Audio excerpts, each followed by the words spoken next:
So hello and welcome guys, स्वागत है आपका अपने YouTube channel big bull market में। आज हम इस शेयर के ऊपर बात करने वाले वो शेयर है हिंडल्को। अब आप देखेंगे 510 रुपये प्राइस चल रहा है। 0.2% 20% की तेज़ी चल रही है स्टॉक में। ठीक है, कुछ खास नहीं है इतनी। 14 लाख का वॉल्यूम है। ठीक है, तो सर यहाँ पे आप देखेंगे ना कि जो ड्यूरेबिलिटी स्कोर है, सबसे पहले आप ये देखिए और वैल्यूएशन स्कोर देखिए। देखिए अभी मैंने आपको इरेडा में मैंने आज नया स्टॉक डिस्कस किया आपके साथ। ठीक है, और ये स्टॉक भी नया है, बट आप दोनों में अगर कंपैरिजन करेंगे तो इस स्टॉक का जो वैल्यूएशन है सबसे मस्त है। 100 में से 70 आप देखेंगे सबसे बेस्ट। आप रेफेक्स मैंने आपको दिया था, रेफेक्स में आपको प्रॉफिट चल रहा होगा 550 से 650 पे आ गया है। ठीक है, और उसके ऊपर भी अभी वीडियो आ जाएगी। बट अब यहाँ पे आप देखेंगे ना कि रेफेक्स में जो वैल्यूएशन का चक्कर था वही सेम चक्कर इसमें है, क्योंकि वैल्यूएशन इस स्टॉक का बहुत अच्छा बना हुआ है। ठीक, बाकायदा मोमेंटम स्कोर की बात कर ले तो मोमेंटम स्कोर न्यूट्रल साइड बना हुआ है, अभी स्टॉक चला ही नहीं है। ठीक है, मैं आपको क्या मेरा मोटिव क्या है कि मैं आपको बॉटम से दिलवाऊँ शेयर, और बॉटम से मैं आपको सजेस्ट करता हूँ शेयर कि आप वहाँ से खरीदेंगे ना, तब जाके आप अच्छा प्रॉफिट जनरेट कर पाएंगे। बकाया एनालिसिस्ट का टारगेट आप देख सकते हैं 572। मैं आपको टारगेट तो सजेस्ट करूंगा वैसे टेक्निकल बेसिस पे क्या है। अब सबसे इंटरेस्टिंग बात के ऊपर चर्चा कर लेते हैं, इसका मार्केट कैप। आप मार्केट कैपिटलाइजेशन देखिए, 1,15,000 करोड़ की कंपनी है, मतलब लार्ज कैप में कंपनी आती है। ठीक है, तो आपको जब आप पैसा डालेंगे तो आपका पैसा एफडी जैसा सेफ रह सकता है। ठीक है, आप जब लार्ज कैप में जाते हैं ना, आप बात कर लें एचडीएफसी में, रिलायंस में, तो ये सब कंपनी में आप क्यों जाते हैं? आपको पता रहता है ये सब कंपनियों का ग्रोथ है जो ग्रोथ है, और मार्केट कैपिटलाइजेशन, ये कंपनियां इतनी बड़ी हो चुकी है। ठीक है, अब एक और चीज़ के ऊपर मैं बात करना चाहूँगा, प्राइस टू बुक रेशियो। आप देखेंगे 1.2, मतलब कुछ भी ऊपर नहीं चल रही है सर। जो बुक रेशियो है ना, उस बुक रेशियो के आसपास ही चल रही है अभी शेयर चलना ही चालू नहीं की है। ठीक है, RSI MFI आप देखेंगे ना एकदम न्यूट्रल के, आप तो ओवर सोल्ड जोन के पास चल रही है, तो आप देखेंगे एकदम बॉटम है। ठीक है, मैं ये शेयर को क्यों आपके साथ डिस्कस कर रहा हूँ, एकदम बॉटम है। आप यहाँ से थोड़ा सा भी चलेगा आपको प्रॉफिट होगा। ठीक है, बकायदा आपने यहाँ पे पढ़ा होगा स्ट्रॉन्ग परफॉर्मर अंडर रेडार। ठीक है, स्ट्रॉन्ग परफॉर्मर है, आपको रेडार पे रखना है। ठीक है, सो अब बात कर लेते हैं इसके फाइनेंशियल्स के ऊपर। तो फाइनेंशियल भी इसके इंटरेस्टिंग बने हुए हैं। देखिए क्या है, टोटल रेवेन्यू के पहले बात कर ले तो quarter year on year basis पे सबसे पहले बात कर ले तो यहाँ पे थोड़ी सी मतलब कंसोलिडेटेड आप बोल सकते हैं 53,500 था और 53,000। ठीक है, और यहाँ पे आप देखेंगे year quarter on quarter basis पे यहाँ पे 1,000 करोड़ का फर्क आ रहा है। ठीक है, यहाँ पे भी गिरावट दिखने को मिल रही है। ठीक है, गिरावट नहीं है, आप बोल सकते हैं एक टाइप से कि ये कंसोलिडेटेड है। ठीक है, अब बात कर लेते हैं एक्सपेंसेस के ऊपर। तो आप देखेंगे एक्सपेंसेस में क्वार्टर ऑन क्वार्टर बेसिस पे एक बड़ी गिरावट है, और ईयर ऑन ईयर बेसिस पे भी गिरावट बड़ी है। ठीक है, तो ये एक अच्छी बात हो गई। अब जब एक्सपेंस दोनों से कम किया है, मतलब प्रॉफिट भी दोनों से ज़्यादा किया होगा, तो ऑपरेटिंग प्रॉफिट में भी आपको यही चीज़ दिखेगी। इसके लिए मैं बोल रहा हूँ प्रॉफिट कर रही है कंपनी। यहाँ पे देखेंगे ऑपरेटिंग प्रॉफिट 5600 करोड़ का था पिछले क्वार्टर में, और इस क्वार्टर में देखेंगे 59 करोड़ के आसपास, 59 करोड़ के आसपास आ रहा है। ठीक है, और यहाँ पे देखेंगे आप ईयर ऑन ईयर बेसिस पे आप देखेंगे तो यहाँ पे भी आपको एक बड़ी तेजी देखने को मिलेगी, मतलब अराउंड आप समझे कि 60-70% की ग्रोथ है प्रॉफिट में। ठीक है, ईयर ऑन ईयर बेसिस पे, और क्वार्टर ऑन क्वार्टर बेसिस पे भी 10% का जंप है। तो आप देखेंगे एक बड़ा जंप प्रॉफिटेबिलिटी में दिख रहा है।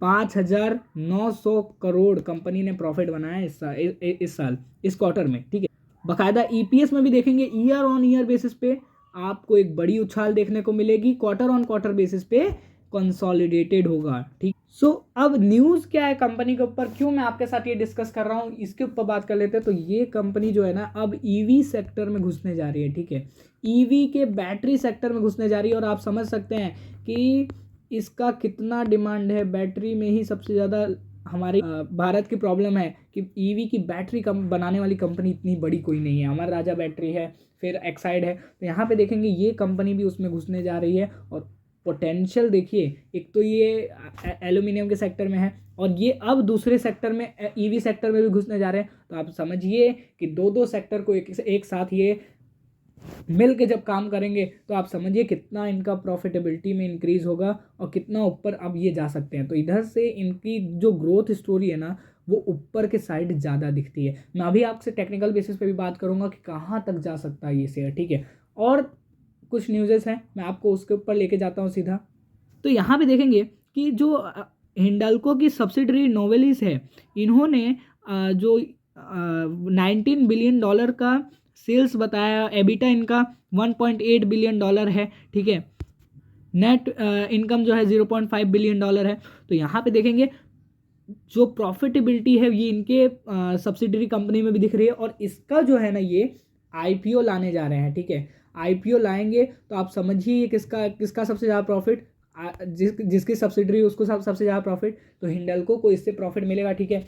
हिंडल्को कहीं ना कहीं प्रॉफिट मिलता हुआ यहाँ पे देखेंगे KR कॉस्को ने भी जो अपना रिपोर्ट दिया था वहाँ पे भी इन्होंने बोला था falling energy cost rising demand अगर वेल फॉर एल्यूमिनियम कंपनीज। तो एल्यूमिनियम कंपनीज के ऊपर लिए ये अच्छा रह सकता है, ठीक है, एनर्जी कॉस्ट का फॉल। तो आप देखेंगे कि ये कंपनी जो है डिमांडिंग सेक्टर में बनी हुई है, ठीक है। जिस सेक्टर में आप देखेंगे नलको 150 तक चली गई है सर, 160 तक, जिसमें कोई मोमेंटम ही नहीं आ रहा था, ज़्यादा मोमेंटम नहीं दिख रहा था। आप देखेंगे 160 पे जाके खड़ी है। और कब से 100 से मैं इसको देख रहा हूँ और वहाँ से आप देखेंगे 60% का तो अभी प्रॉफिट चल रहा होगा, ठीक है। तो उनके इन्वेस्टर को तो अब हमें यही है कि नलको हमारे हाथ से छूटा है तो हिंडल्को को हमें नहीं छोड़ना। और मेन बात क्या है, आप देखेंगे कि इसकी पॉजिटिविटी ज़्यादा है, इसका नलको से ज़्यादा आप देखेंगे कि फ्यूचर है, फ्यूचर ब्राइट है। क्यों ब्राइट है, मैंने आपको बोला ईवी बैटरीज में ये काम करने जा रहे हैं और ईवी बैटरीज का तो अब जमाना ही आने वाला है, ठीक है। इलेक्ट्रिक व्हीकल आप देख रहे हैं कि बहुत जगह चल रही है और जब इतनी बड़ी कंपनी आपके सामने ये लेकर आ रही है तो आप समझेंगे इसके क्लाइंट्स भी बहुत बड़े बड़े होंगे, ठीक है। तो प्रॉफिटेबिलिटी में मैं यही चीज़ फिर से बार बार बोल रहा हूँ कि प्रॉफिटेबिलिटी में इंक्रीज होना तय है, ठीक है। आपको इतनी बड़ी वैल्यूएशन की चीज़ सस्ते में मिल रही है तो आप देखेंगे कि ये आपके लिए कहीं ना कहीं अच्छा रह सकता है। चलिए अब बात कर लेते हैं टेक्निकल्स के ऊपर, क्या है लेवल्स, क्या रहेंगे आगे के टारगेट। सो गाइस सीधा सपोर्ट्स के ऊपर बात कर लेते हैं। पहला सपोर्ट जो मुझे दिख रहा है वो 505 का दिख रहा है, ठीक है। ये मेनली इसका सपोर्ट है, ठीक है। इसके नीचे स्टॉक नहीं ही जाना चाहिए बाकायदा। फिर आप देखेंगे अगर इमीडिएट सपोर्ट की बात करेंगे तो यहाँ पे भी एक अराउंड 489 का, ठीक है। और फिर आप देखेंगे कि नीचे के साइड 471 का सपोर्ट बना हुआ है। तो ये 3 सपोर्ट के ऊपर काम कर सकते हैं, ठीक है। 189 का एक मेनली सपोर्ट आप मान के चलिए, इसके नीचे स्टॉक नहीं जाना चाहिए, ठीक है। संभावना ये बन रही है कि यहाँ से आपको एक बड़ा रिवर्सल देखने को मिलेगा और अभी भी ये स्टॉक कोई वो नहीं है कि मतलब अभी रिवर्सल नहीं लेगा, क्योंकि आप देखेंगे सपोर्ट के पास ही पर खड़ा है और सबसे मेन सपोर्ट है, ठीक है। 505 का भी सपोर्ट कुछ ऐसा कमजोर सपोर्ट नहीं है, ठीक है। तो इसके नीचे आप देख रहे हैं कि प्राइस कितने टाइम से इसके ऊपर ही घूम रहा है, नीचे जा नहीं रहा है। तो आप देखेंगे कि यहाँ से एक जो कंसोलिडेशन फेस बना हुआ है इसको ये 2-3 बार तोड़ने की कोशिश कर रहा है। यहाँ पे देखेंगे आप जो 525 का लेवल है 2 बार तोड़ने की कोशिश किया, नहीं कर पाया। अब आप देखेंगे तीसरी चौथी बार में आप देखेंगे कि कभी भी ये ब्रेक कर सकता है, ठीक है। तो सीधा बात कर लेते हैं क्या है टारगेट। तो पहला टारगेट जो हमारा बनेगा ना वो बनेगा 525 का, फिर 548 का एंड देन 614 का टारगेट बनेगा। ये सब क्या है, ये सब शॉर्ट टर्म लेवल्स है, ठीक है। लॉन्ग टर्म की बात कर लें सर, एक 1.5 साल के लिए बता दीजिए क्या है जो है। तो यहाँ पे आप देखेंगे ना 1000 रुपये से 1500 रुपये तक जा सकता है ये शेयर, ठीक है। तो आप देखेंगे मतलब यहाँ से हमें कितने का प्रॉफिट, हमें प्रॉफिट दिखेगा अराउंड 2x से 3x तक का प्रॉफिट हमें देखने को मिल सकता है for a long year. 1 year के लिए 1 से 1.5 साल के लिए आप बैठे हैं तो इस शेयर में बैठे रहिए, बहुत पोटेंशियल मुझे दिखता है, ठीक है। मैं इसके लिए ये शेयर आपके सामने कि जो एल्यूमिनियम की डिमांड है, जो ईवीज़ की डिमांड है उस सेक्टर में काम कर रही है, इसलिए आप इस सेक्टर की ये कंपनी के ऊपर ध्यान बना के रख सकते हैं, ठीक है। फिर आप देखेंगे आपका प्रॉफिट एक बड़ा होता हुआ दिखेगा। और मिलते हैं अगली वीडियो में, तब तक के लिए लाइक शेयर एंड सब्सक्राइब करिए चैनल को। Thank you, bye bye.